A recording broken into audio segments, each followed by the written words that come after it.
तो दोस्तों, हम लोगों ने पिछले पार्ट में देखा था कि गुप्ता जी और मिश्रा जी दोनों सोए हुए थे। बाहर से कोई गेट ढकढकाता है। गुप्ता जी बाहर जाकर देखते हैं तो एक डब्बा पड़ा हुआ था। उस डब्बा को खोलते ही गुप्ता जी गायब हो जाते हैं। मिश्रा जी भी वैसे ही करते हैं। इधर गुप्ता जी और मिश्रा जी का बेटा बाबा को फोन करता है। अब आगे की कहानी देखते हैं। रात को 3 बज रहा था। इधर बंटी और संटी डरते हुए अपने रूम में बैठा हुआ है। अभी तक बाबा भी नहीं आए हैं। तब संटी बंटी से पूछता है। क्या हुआ बंटी? बाबा क्यों नहीं आए अभी तक? बाबा आते ही होंगे संटी, रुको एक बार और फोन करके पूछ लेते हैं कहाँ है वो।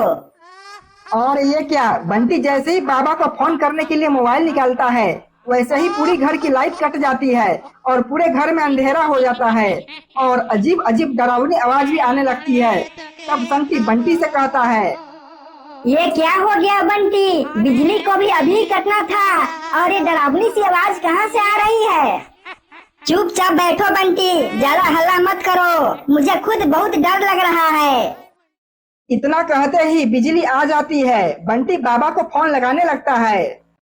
कहाँ है बाबा आप? जल्दी आइए, हम लोग को बहुत डर लग रहा है। आ रहे हैं बच्चा, हम इधर रास्ता में ही है, पहुंचने वाले हैं।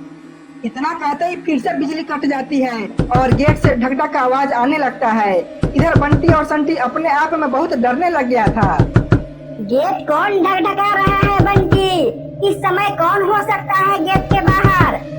संटी, शायद बाबा हो सकते हैं, चलो चलकर देखते हैं। और तब बंटी संटी अंधेरे में ही गेट के पास जाने लगता है। इधर बंटी और संटी को फोन करने पर बाबा आ जाते हैं। तब बाबा बंटी और संटी से पूछते हैं। क्या हुआ बच्चा? गुप्ता जी मिश्रा जी कहाँ गए? तुम्हें कुछ पता है? नहीं बाबा, हमें कुछ नहीं पता इन सब के बारे में। तो फिर तुम इतने रात को इस डब्बा के पास कैसे पहुँचा? बाबा, हम और संटी दोनों अलग रूम में सोए हुए थे। पापा लोग अलग रूम में सोए हुए थे। अचानक से मेरे कान में एक जोर का चीख सुनाई देता है। मेरा आँख खुल जाता है। फिर हम संटी को जाकर पापा के रूम में जाते हैं, वे लोग नहीं होते हैं। फिर हम लोग पापा को ढूंढने बाहर जाते हैं तो हम लोग का नजर इस डब्बा पे जाता है। फिर हम आपको फोन कर देते हैं। इस सभी बात को सुनकर बाबा समझ जाते हैं आगे क्या करना है। तब बाबा बंटी और संटी से कहते हैं। बंटी संटी, पहले चलो हम लोग चलकर पुलिस स्टेशन तुम्हारे पापा के बारे में कंप्लेन कर देते हैं। बाबा, इस डब्बा को क्या करें हम लोग? बच्चा, पहले चलो हम लोग पुलिस स्टेशन में कंप्लेन करके आते हैं। उधर पुलिस अपनी काम करेगी, इधर हम अपने काम करेंगे। ठीक है बाबा, आपकी जो आज्ञा। फिर बंटी संटी और बाबा पुलिस स्टेशन की ओर गुप्ता जी और मिश्रा जी का कंप्लेन लेकर जाने लगते हैं। इधर मिस्टर मीट गुप्ता जी और मिश्रा जी को अपने वश में कर लिया था। और ये क्या, गुप्ता जी मिश्रा जी का हाल बहुत बुरा हो चुका था और ये देखने में भी बहुत डरावने लग रहे थे। अब इधर बाबा बंटी और संटी को लेकर पुलिस स्टेशन पहुंचने वाले ही थे। अब ये लोग पुलिस स्टेशन के अंदर पहुंच जाते हैं। अंदर पहुंचते ही इंस्पेक्टर चड्डीलाल पांडे इस लोग से सवाल करते हैं। कौन हो तुम लोग और इतने रात को यहाँ किस लिए आए हो? इंस्पेक्टर, मैं इस शहर का बाबा हूँ। इतना सुनते ही इंस्पेक्टर साहब गुस्से से लाल भगोले हो जाते हैं और बाबा से कहते हैं। मुंह बंद करके निकल जाओ यहाँ से, नहीं तो तुम्हें भी इस जेल के अंदर बंद करके इतना पिटाई लगेगा कि बाबा बोलने की आदत छूट जाएगा। इंस्पेक्टर साहब, आप पहले मेरा पूरा बात तो सुनिए। आप जो समझ रहे हैं मैं वो बाबा नहीं हूँ। हाँ, तो कौन हो तुम लोग और मेरे पास किस लिए आए हो? जल्दी बताओ, बहुत रात हो चुका है। इतने रात को मैं किसी का FIR नहीं लेता हूँ। इंस्पेक्टर साहब, मैं जो बता रहा हूँ ये बहुत ही गंभीर मामला है। आप मेरे बात को ध्यान से सुनिए। मैं एक तांत्रिक बाबा हूँ, तंत्र मंत्र वाला, और ये दोनों बच्चा गुप्ता जी मिश्रा जी का लड़का है और आज ही रात गुप्ता जी मिश्रा जी घर से गायब हो गए हैं। घटनाक्रम के वक्त गुप्ता जी और मिश्रा जी के साथ कौन कौन था? घटनाक्रम के वक्त यही दोनों था इंस्पेक्टर साहब। आप चाहे तो इस दोनों से पूछ सकते हैं जो भी कुछ पूछना हो। और तुम कहाँ थे जो इतने रात को इस दोनों को लेकर आए हो? सर, मैं तो घर पे ही था। करीब 2:30 बजे रात को बंटी ने मुझे कॉल किया, तब मैं आया। हाँ बोलो बाबू, क्या नाम है तुम दोनों का? और मेरा नाम बंटी है और ये मेरा छोटा भाई संटी है। जब तुम दोनों के पापा घर पे थे तो वो दोनों कैसे गायब हुए? कुछ देखा तुम लोगों ने? नहीं सर, हम लोग के पापा कैसे गायब हुए हम लोगों ने कुछ नहीं देखा। जब हम सोए हुए थे तो किसी के चिल्लाने का आवाज मुझे सुनाई दिया और तब मैं जाग गया। फिर मैं संटी को भी उठाया और पापा के रूम के तरफ जाने लगा। रूम में जाते ही देखते हैं तो रूम में कोई नहीं था और तब हम दोनों ने पापा को देखने के लिए बाहर गया, लेकिन पापा बाहर भी नहीं थे। तब मैंने पापा को फोन किया लेकिन फोन भी नहीं लगा और तब मैं तांत्रिक बाबा को फोन करके बुलाया। इस छोटा सा बच्चा का बात सुनकर इंस्पेक्टर चट्टीलाल भी समझ जाते हैं और इस लोगों का एफआईआर दर्ज कर लेते हैं। ठीक है, मैंने तुम लोग का एफआईआर दर्ज कर लिया हूँ। गुप्ता जी और मिश्रा जी का पता लगते ही मैं तुम्हें बता दूंगा। अब तुम लोग जा सकते हो। अब ये लोग वहाँ से वापस अपने घर जाने लगते हैं। अब ये लोग घर पहुँचने वाले ही है। घर पहुँचते ही ये लोग देखते हैं कि घर के बाहर गेट पर गिफ्ट बॉक्स के तरह जो डब्बा पड़ा हुआ था वो वहाँ पर नहीं था।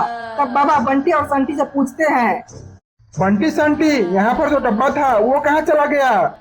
वही तो हम भी सोच रहे हैं बाबा, वो डब्बा कहाँ चला गया। अब संटी बाबा से कहता है, बाबा शायद वो डब्बा को उठाकर कोई ले गया होगा। नहीं संटी बेटा, ऐसा नहीं हो सकता। इतने रात को उस डब्बा को कोई उठाकर नहीं ले जा सकता, क्योंकि वो डब्बा कोई मामूली डब्बा नहीं था। यहाँ पर कुछ न कुछ जरूर गड़बड़ हुआ है। तो अब हम लोग क्या करें बाबा? उस डब्बा के बारे में कैसे पता करें? उस डब्बा के बारे में पता करने के लिए हमें आज रात यहीं पर रुकना होगा बंटी। अब चलो, चलकर हम लोग अंदर सोते हैं।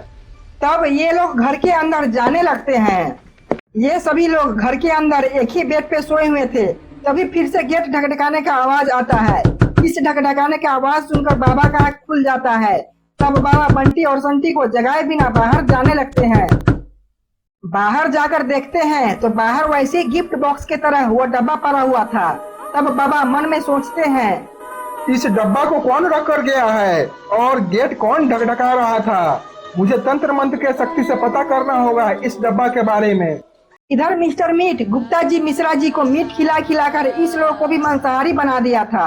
गुप्ता जी मिश्रा जी जोमिच की तरह अजीब अजीब नाच भी रहे थे। इधर मिस्टर मीट का तो खुशी का कोई ठिकाना नहीं था। तब मिस्टर मीट का पत्नी बोलती है, मिस्टर मीट, मुझे गुप्ता जी मिश्रा जी का मीट खाना है, जल्दी से निकालो इसे बाहर। तब मिस्टर मीट अपने पत्नी मिसेज मीट से बोलता है, नहीं मिसेज मीट, अभी इस दोनों को तड़पने दो। इस दोनों ने मुझे बहुत तड़पाया है।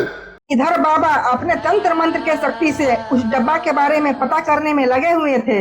इधर अचानक से बंटी का आँख खुल जाता है और बंटी करवट पलटता है तो देखता है बाबा वहाँ पर नहीं सोए हुए थे। तब बंटी संटी को जगाता है और बोलता है, संटी उठो भाई, बाबा कहाँ गए, जल्दी उठो भाई। लेकिन संटी उठ नहीं पा रहा था क्योंकि वो अभी गहरी नींद में सो रहा था।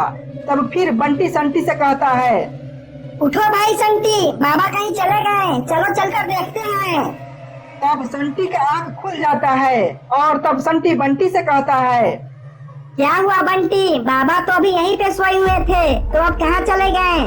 शायद टॉयलेट गए होंगे। चलो सो जाओ, अब आ जाएंगे कुछ देर में। अरे नहीं संटी, वो टॉयलेट नहीं गए हैं, बहुत देर से यहाँ पर नहीं है। अब इस बात को सुनकर संटी भी घबरा जाता है। तो अब क्या करें संटी, बाबा इतने रात को कहाँ जा सकते हैं? चलो चलकर बाहर देखते हैं, शायद बाहर गए होंगे। तब बंटी और संटी फिर से डरते हुए बाहर जाने लगता है। बाहर जाकर देखता है तो ये लोग और भी ज्यादा घबरा जाता है क्योंकि बाबा बाहर आग जलाकर कुछ अलग तरह से नाच रहे थे और वो डब्बा भी वहाँ पर पड़ा हुआ था। तब बंटी बाबा से पूछता है, बाबा ये क्या कर रहे हैं आप, और हम लोग को अकेले छोड़कर आप बाहर कैसे आ गए? इस बात को सुनकर बाबा अपने तंत्र मंत्र को वहीं पर रोक देते हैं और बोलते हैं, बेटा बंटी, जब हम लोग सोए हुए थे तब बाहर से गेट ढकढकाने का आवाज मुझे सुनाई दिया और मेरा आंख अचानक से खुल गया। जब मैं बाहर आकर देखा तो यहाँ पर कोई नहीं था और ये डब्बा यहीं पर पड़ा हुआ था। तब मुझे इस डब्बा के बारे में पता करने के लिए यह तंत्र मंत्र का जरूरत पड़ा। तो बाबा हमें भी तो जगाते, साथ में हम लोग भी आते तो क्या था? नहीं बच्चा, तुम लोग डर जाते, इसलिए मैंने सोचा तुम लोग को सोते हुए ही छोड़ दे। और हम अपना काम करने निकल जाए। अब तुम लोग खड़े होकर देखते रहो, मुझे अपना काम करने दो। तब बाबा अपने तंत्र मंत्र में लग जाते हैं। इधर बंटी और संटी को ये सब देखकर बहुत डर भी लग रहा था। तब संटी बंटी से कहता है, बंटी, मुझे तो ये सब देखकर बहुत डर लग रहा है। तो अब हम लोग क्या कर सकते हैं संटी? अब बाबा जो कर रहे हैं करने दो। डर तो मुझे भी लग रहा है, लेकिन क्या करें, पापा के बारे में भी अभी तक कुछ नहीं पता चला है। तो दोस्तों, क्या इंस्पेक्टर चड्डीलाल और ये बाबा गुप्ता जी मिश्रा जी के बारे में पता लगाएंगे या नहीं? और उधर गुप्ता जी मिश्रा जी मांसाहारी हो चुके हैं, अब क्या होगा? ये सब देखने के लिए आप लोग इस वीडियो को लाइक करिए और मेरे इस चैनल को सब्सक्राइब करिए। मिलते हैं अगले पार्ट में। धन्यवाद।